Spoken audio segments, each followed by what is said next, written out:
और अब बात करते हैं एक ऐसे रेस्क्यू ऑपरेशन की जिसकी चर्चा पूरी दुनिया में हो रही है। लोग पूछ रहे हैं कि वॉर जोन से भारत अपने नागरिकों को कैसे बचा कर ले आता है। पहले यूक्रेन में और अब सूडान में भारत ने ऐसे ही रेस्क्यू ऑपरेशन को अंजाम दिया है। सूडान के हालात इस वक्त कमोबेश अफगानिस्तान के जैसे ही हैं। वहां के जनरल आपस में लड़ रहे हैं। इन सब के बीच भारत ने अपने 1000 से ज्यादा लोगों को सूडान से निकाल लिया है। ऑपरेशन कावेरी के तहत 246 भारतीयों को लेकर आज भी इंडियन एयरफोर्स का एक प्लेन मुंबई पहुंचा। आखिर बम और गोलों की बरसात के बीच से भारत सरकार अपने नागरिकों को कैसे निकाल कर लाती है, इसी पर देखिए ये एक्सक्लूसिव रिपोर्ट।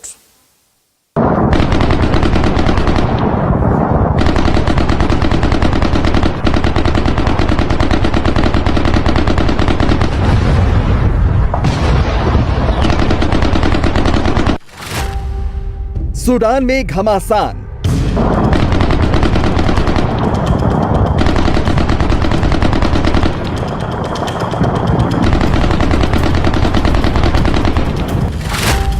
मुसीबत में हजारों भारतीयों की जान।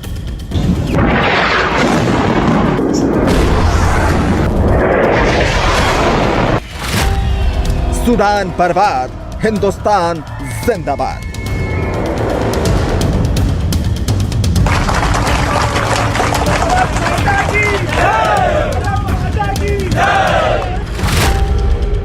जेद्दा, हिंदुस्तान जिंदाबाद, हिंदुस्तान जिंदाबाद, भारत माता की जय, भारत माता की जय। इंडियन नेवी जिंदाबाद, इंडियन नेवी जिंदाबाद, इंडियन नेवी जिंदाबाद।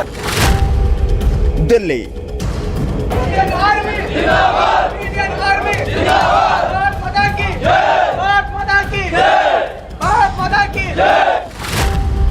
मुंबई,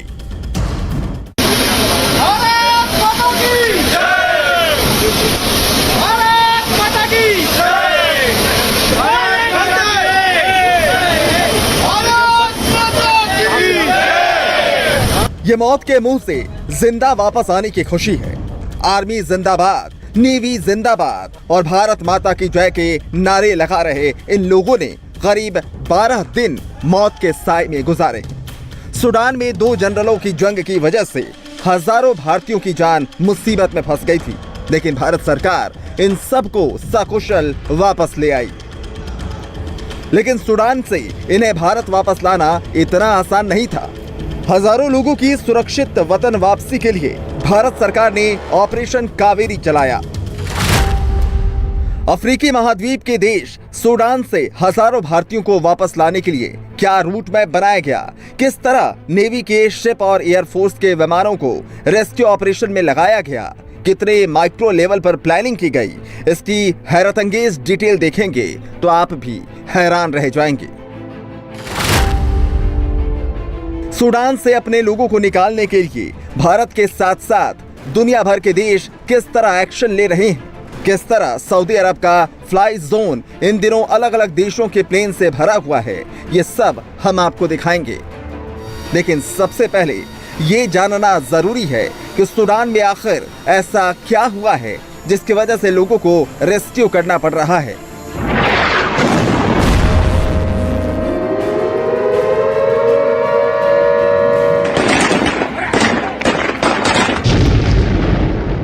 दरअसल सूडान जंग का मैदान बना हुआ है इन 2 जनरलों की वजह से।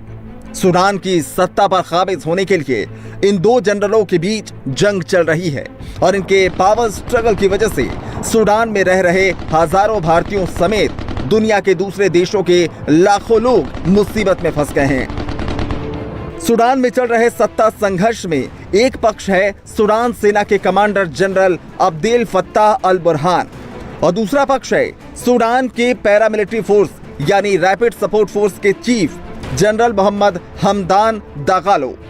हैरानी की बात यह है कि ये दोनों पहले दोस्त थे और अब ऐसे जानी दुश्मन बन गए हैं कि इनकी वजह से सूडान में सिविल वॉर छिड़ गई है और सूडान में बम और गोले बरस रहे हैं।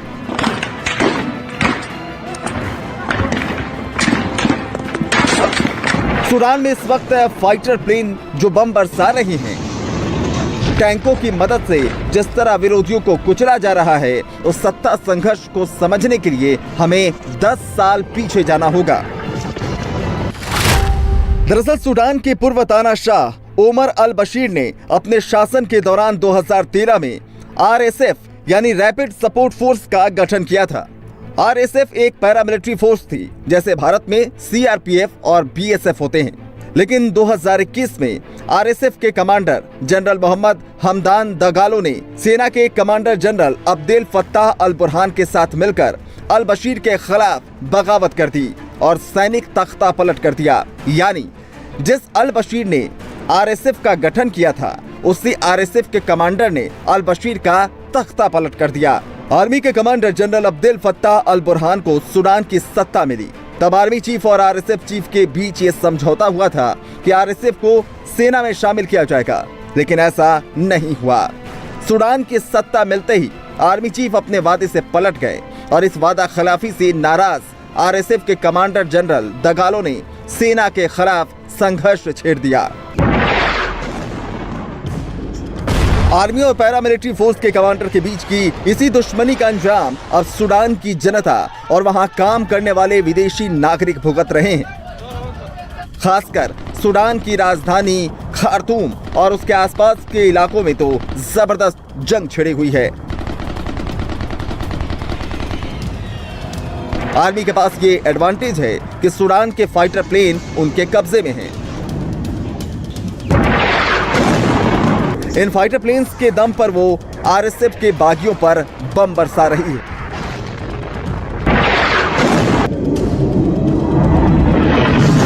लेकिन आरएसएफ की भी तैयारियां पूरी है, क्योंकि आरएसएफ के कमांडर जनरल दगालो ने सेना के खिलाफ बगावत का प्लान पहले बना लिया था। इसलिए उन्होंने आरएसएफ के जवानों को स्ट्रेटेजिक पोजीशंस पर तैनात कर दिया था। यही वजह है कि जमीनी जंग में आरएसएफ मजबूत है, तो फाइटर प्लेन पर कब्जा होने की वजह से आसमानी जंग में सेना भारी पड़ रही है।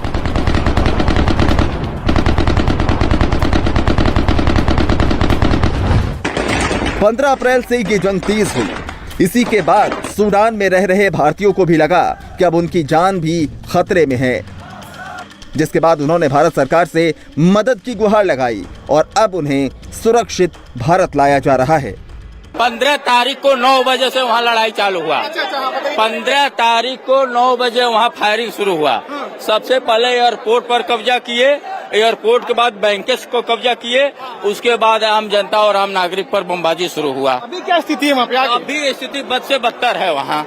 हाँ, आम जनता, चाहे वहाँ के लोकल जनता हो, चाहे अन्य प्रदेश के हों, सब लोग वहाँ दुखी हैं। आप कहाँ खार्तूम में थे? खार्तूम के बगल में शोभा जो था एम्बेसी का जो है, हाँ, एम्बेसी के बगल में ही हम लोग थे। गोली चल रही है वहाँ पे? सब चल रही है सर, बहुत हालात बदतर है। पानी वानी पीने का कुछ नहीं मिला है वहाँ पे। तो आप कैसे पहुँचे? जगह कैसे पहुँचे? हाँ, जगह पहुँचे हम लोग शिप से, पानी वाले जहाज से, मिलिट्री से। कब तक, कितने दिनों तक फंसे रहे? 12 दिन। जगह को मैसेज भेजे, जब दिक्कत आया सबको, तो मैसेज द्वारा जो है बोले कि मैसेज लोड करो, आपको हम इंडिया भेजा जाएंगे। अच्छा, वहाँ पे फायरिंग हो रही है लगातार? अभी तक हो रहा सर। अभी तक हो रही है? कब शुरू हुई आप ये बताएं। शुरू तो हो गया सर, 15 तारीख से चालू है। अपने मादरे वतन आकर ये लोग तो राहत महसूस कर रहे हैं, लेकिन इनको यहाँ तक लाने का रेस्क्यू ऑपरेशन इतना आसान नहीं रहा। सूडान में फंसे भारतीयों की सुरक्षित घर वापसी के लिए सरकार ने ऑपरेशन कावेरी शुरू किया और इसे लेकर 3 लेवल पर काम किया गया। सूडान में फंसे भारतीयों को वापस लाने के लिए सबसे पहले इंडियन डिप्लोमेसी को एक्टिवेट किया गया। सूडान के पड़ोसी देशों से बात की गई, अपने शिप और प्लेन्स को वहां स्टेशन करने की परमिशन ली गई। इसके बाद इंडियन नेवी के शिप और इंडियन एयरफोर्स के प्लेन्स को भी इस ऑपरेशन में शामिल किया गया। यानी इंडियन डिप्लोमेसी, इंडियन नेवी और इंडियन नेवी की कोऑर्डिनेटेड कोशिशों से सूडान से भारतीयों की वापसी हुई। सूडान में फंसे लोगों को निकालने के लिए सरकार ने नेवी के 3 ship INS Sumedha, INS Teg और आईएनएस तरकश का इस्तेमाल किया। इसके अलावा इंडियन एयरफोर्स के transport plane C-130J super Hercules और C-17 ग्लोब मास्टर को भी ऑपरेशन कावेरी में एक्टिवेट किया गया। सबसे पहले मुंबई से नेवी के 2 शिप INS सुमेधा और INS तेग को रवाना किया गया। इन शिप्स का पहला हॉल्ट ओमान के दुकम पोर्ट पर था। ओमान के साथ भारत के रिश्ते बेहतर हैं। इसके बाद इन शिप्स को यहां से सूडान के लिए रवाना किया गया। एक शिप को पोर्ट सूडान में स्टेशन किया गया, जबकि दूसरा शिप इडिप के पास खड़ा किया गया। पोर्ट सूडान से सूडान की राजधानी खार्तूम की दूरी करीब 850 किलोमीटर है। स्पेशल बसेस के जरिए भारतीय लोगों को खार्तूम से पोर्ट सूडान लाया गया। यहाँ से ये सभी लोग नेवी के शिप में सवार होकर सऊदी अरब पहुंचे और फिर जेद्दाह से इन लोगों को इंडियन एयरपोर्ट के हरकुलिस और ग्लोब मास्टर प्लेन के जरिए दिल्ली और मुंबई लाया गया। The conflict zone surrounded around सबसे भयंकर लड़ाई राजधानी खार्तूम और उसके इर्द गिर्द चल रही है। तो जब हमने युद्ध वाले इलाके से बाहर निकलने के लिए एडवाइजरी जारी करनी शुरू की और सुरक्षित ठिकानों पर पहुंचने के रास्ते तलाशने शुरू किए, तो हमारे पास खार्तूम से सड़क के रास्ते सुरक्षित जगह यानी पोर्ट सूडान पहुंचने का एक ही रास्ता था, जो लगभग 850 किलोमीटर लंबा था। खार्तूम शहर सूडान के मध्य में है। उससे उत्तर पूर्व में 850 किलोमीटर की दूरी पर पोर्ट सूडान शहर है, जो थोड़ा सेफ है, जहां जहाज लंगर डाल सकते हैं। वहां C-130 जैसे विमानों के उतरने के लिए हवाई पट्टी भी मौजूद है। खार्तूम से पोर्ट सूडान तक का सफर पूरा करने में दिन में 12 तो रात में 18 घंटे लगते हैं। इस सफर की एक और चुनौती यात्रियों के लिए बस और बसों के लिए डीजल का इंतजाम करने की भी है। of the availability of diesel fuel for buses. सोचिए, सूडान में फंसे भारतीयों को निकालने के लिए भारत सरकार को शिप और प्लेन का ही नहीं बल्कि बस और फिर उनके लिए डीजल तक का इंतजाम करना पड़ा। सूडान की राजधानी खार्तूम और उसके आसपास के इलाकों में रहने वाले भारतीय तो उम्मीद ही खो चुके थे, लेकिन सरकार ने उन्हें वॉर जोन से न सिर्फ निकाला बल्कि इनके खाने पीने से लेकर दस्तावेज तक का इंतजाम किया। ऐसे में हैरानी नहीं कि ये लोग आज भारत सरकार का गुणगान कर रहे हैं। बहुत सेफ फील हो रहा है सर, बहुत ज्यादा। हमारे इंडियन नेवी बहुत हमारे लिए सपोर्ट किया, हमारे पास आए, हमारा टाइम पे वक्त पे आए। वार ज्यादा स्टार्ट होने से पहले हमें उससे पहले हमारे सपोर्ट के लिए खड़े रहे। Embassy support. इंडिया टीवी हर वक्त हर जगह डाउनलोड करने के लिए सर्च करें India TV news Google play store या ऐप स्टोर पर।